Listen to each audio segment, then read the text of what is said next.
शौर्य की धरती अजमेर को प्रणाम करता हूँ और अजमेर के जो आप प्रबुद्ध जन हैं उनको भी प्रणाम करता हूँ।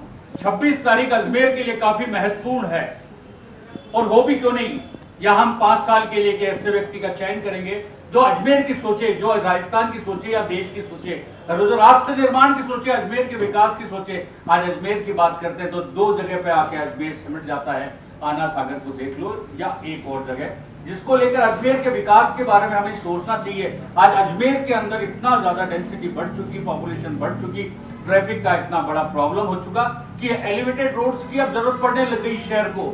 इस शहर को मेट्रो की भी जरूरत पड़ने लग गई। अजमेर का विकास किस तरीके से होगा, कौन किस तरीके से सपने लेके चल रहा है, आप सब बैठे हैं, आप सबसे बातचीत होगी, बातों के अंदर कुछ चीजें निकलेगी, आप बेबाक अपनी बात कहें। तो हम शुरुआत करते हैं आज के कार्यक्रम की। आज के इस कार्यक्रम में मेरे को आपने आमंत्रित करा, इसके लिए पहले तो धन्यवाद। सुनील दत्त साहब को भी सुना, पाठक साहब को भी सुना, रामजी जी को भी सुना, मिश्रा जी से पुराना परिचय है मेरा, ये शायद भी जानते होंगे। तो ये बात तो खैर अब इतनी बात होने के बाद हमारे पास तो बोलने के लिए कुछ नहीं है। मैं राजनीतिक रूप से थोड़ा सा कमज़ोर पड़ता हूँ। आम नागरिक के रूप में मैं बात करूँगा तो मैं कहूँगा कि देश के अंदर अगर एकरूपता चाहिए, देश में आर्थिक विकास चाहिए, देश की प्रतिष्ठा पूरे विश्व में चाहिए, तो स्थिर सरकार का होना बहुत जरूरी है। और स्थिर सरकार आज की तारीख में कौन दे सकता है, ये सब यहाँ बैठे हुए सब जानते हैं, मेरे को बोलने की जरूरत नहीं है। तो राष्ट्र के अंदर अगर हम बात करते हैं तो स्थिर सरकार जरूरी है। लेकिन हम ये मुद्दे, सही बात है कि 10 साल पहले हमको ऐसा लगता था कि हम इस देश में रहते हैं, इस देश के नागरिक है क्या। हमको बहुत मुश्किल होती थी जब हम कहते थे हम हिंदू है, तो डर लगता था कि आसपास कोई अन्य कम्युनिटी का आदमी तो नहीं है। ये हकीकत बात है, ये तुष्टिकरण। मैं भी कांग्रेस में रहा हूँ, ऐसी बात है, कई जने मेरे को जानते हैं, पर कभी कांग्रेस में मैं भी रहा था। लेकिन एक बार मेरे को आज वापस ध्यान आ रही है कि अभी एक कांग्रेस के प्रवक्ता रोहन गुप्ता ने इस्तीफा दिया कांग्रेस से।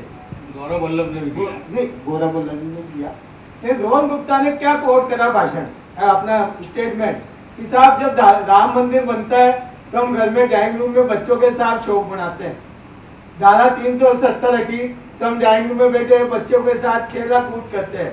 या कभी थाली बर्तन बजाने पड़े या कभी मोदी जी की बात का कोई भी हिंदूवाद की बात हुई तो हमको परेशानी होती है, क्योंकि हम कांग्रेस ही है और कांग्रेस को ये सब बनाने की छूट नहीं है। नहीं, गलत है। देश की तरक्की होती है तो बैंक को खुशियां बनाने की छूट देश को कांग्रेस में छूट नहीं है ये सब बनाने। तो उन्होंने इस्तीफा दे दिया। मैंने पढ़ा ये बात और मैंने भी महसूस करी कि वाकई के अंदर अगर देश में रहना है तो देश की धारा के साथ चलना पड़ेगा। तो देश की धारा यही कहती है कि जो हमारा सनातन 870 हजारों सालों से चल रहा है, उस सनातन को हमको कायम रखना पड़ेगा। हमारे भगवान अग्रसेन जी का भी उदाहरण देता हूँ कि जब वो महाभारत युद्ध के अंदर 14 साल की उम्र में युद्ध करके जब वापस जा रहे थे तो कृष्ण भगवान से उनको आशीर्वाद मिला। आशीर्वाद 2 जनों में मिला, एक खाटू नरेश को और एक अग्रसेन जी को। कि आप खाटू नरेश को तो मिला कि कलयुग में आप मेरे नाम तो पूजे जाएंगे और आज पूरी जगह जय जयकार हो रहा खाटू श्याम जी की। और अग्रसेन जी को मिला कि चूंकि महाभारत में धर्म छिन्न भिन्न हो गया है तो इसकी स्थापना के लिए आप ये कार्य करें कि धर्म की पुनः स्थापना करें। कुछ हजारों साल से कोई ना कोई महापुरुष आके इस धर्म की स्थापना कर रहा है और आज हम विश्व के अंदर मोदी जी के रूप में महापुरुष को देख रहे हैं, जो कि आज राम मंदिर बना के हिंदुओं को गर्व से जीने का अधिकार दिया। ये बात तो मैं कहूँगा। साथ में मेरी जो आदत है, मैं ये भी कहूँगा कि हमको देश की एकरूपता चाहिए, धार्मिक मजबूती चाहिए, सब चाहिए, लेकिन पब्लिक की ओर भी थोड़ा बहुत ध्यान देना चाहिए। आज व्यापार की समस्या भी फिलहाल हो रही है, थोड़ी बहुत महंगाई भी है, थोड़ी बहुत बेरोजगारी भी है। ये जो नीति है, इन नीतियों की भी ध्यान देना चाहिए। व्यापारियों का जीएसटी से छोटा व्यापारी बहुत परेशान है, इन सब का भी निदान करना चाहिए। एक सेकंड बोलूँगा, अभी एमएसएमई की स्कीम आई, उसमें भी बहुत बड़ी परेशानी हुई। एमएसएमई स्कीम बहुत बढ़िया लागू करो, मैं पूरे सोच विचार के पूरे नियम के साथ लागू करनी चाहिए। एक बात ये करूँगा, छोटी सी दूसरी बात मैं और करूँगा क्योंकि समय बहुत दे रहा हूँ। मतदान का जो हमने देखा दुर्भाग्य है कि कल का जो आज हमने मतदान देखा वो 6-7% कम हुआ और मैं इसके लिए खुद को दोषी मानता हूँ। हम लोग दोषी है इसमें, क्योंकि तब प्रचार के बाद भी मिडिल क्लास मतदान के लिए कम निकलता है, ये सत्य बात।